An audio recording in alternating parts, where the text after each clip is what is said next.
After much delay, given that there were unfavorable weather conditions and that minor technical glitch.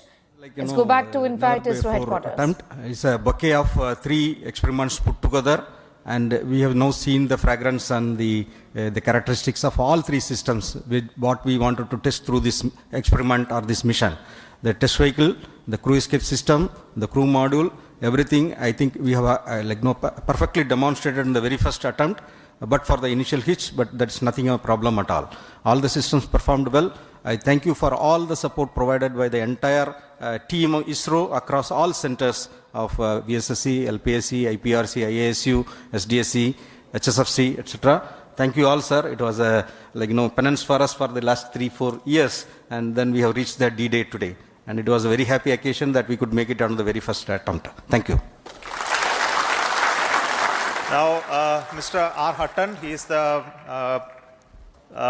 mission executive for the crew module realization and also the mission director of the Gaganyaan. Excellent. Hearty congratulations to all, my dear team ISRO and team India. As mission director has already said, I'm not getting any words to appreciate the whole team. In fact, it's straight, in fact, to Minister Jitendra Singh, who's joining us live this morning. Thank you so much for your time. Congratulations to you. Congratulations to the scientists at ISRO and to all of us for this successful test mission. Your first thoughts, sir? I think it's the first successful step in the last leg of the journey towards the launch of Gaganyaan, because now we have, with this successful test flight, entering into a very critical phase. And now this will be followed by a series of other test flights. Like, for example, this one was meant to test the crew module, how safely it can be brought back into the waters, into the Bay of Bengal, and the astronauts who've gone up can be rescued. Because sending up an astronaut is as important as also getting him back safe and sound.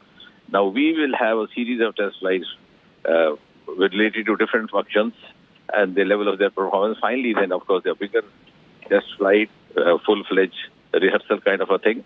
Then just before the actual launch, we'll have a robo flight, and the actual one by 2025. So we have actually entered the last leg of the journey towards the launch of Gaganyaan.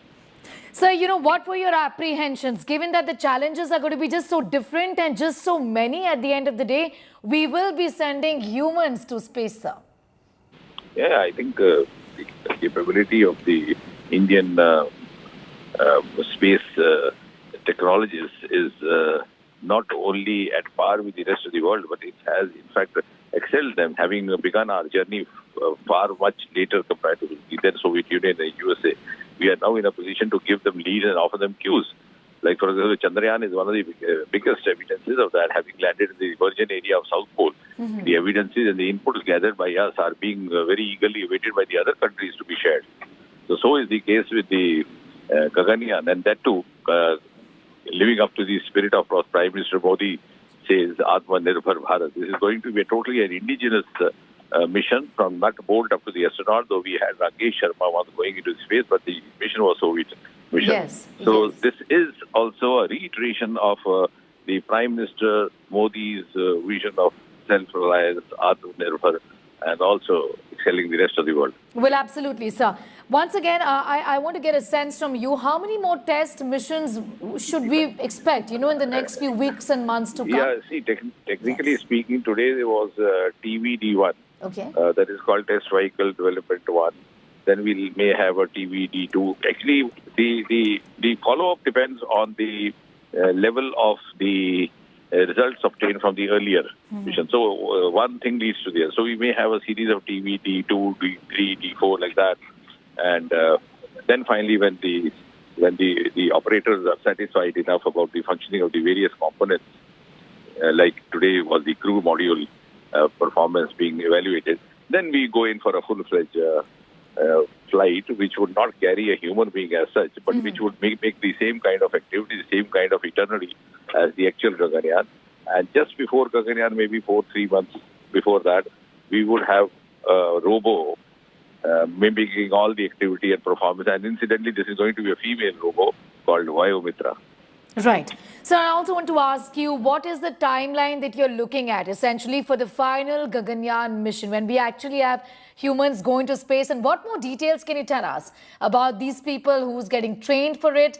If there's any information that you are in a position to share with us, sir. You see, as you would have realized, there are certainly imponderables that are in these missions. Now, we actually had a very ambitious design of putting this up in the 75th year of independence in 2022, but we missed the target because of the COVID.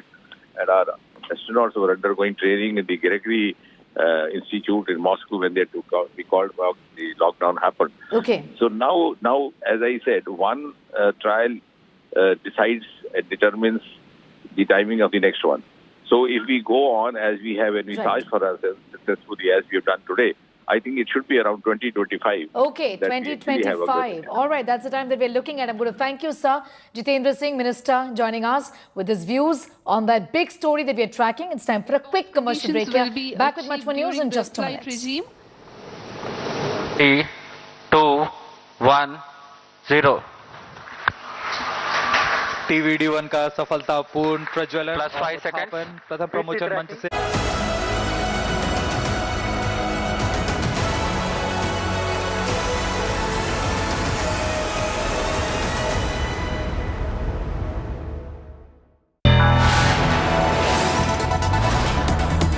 You are watching India Today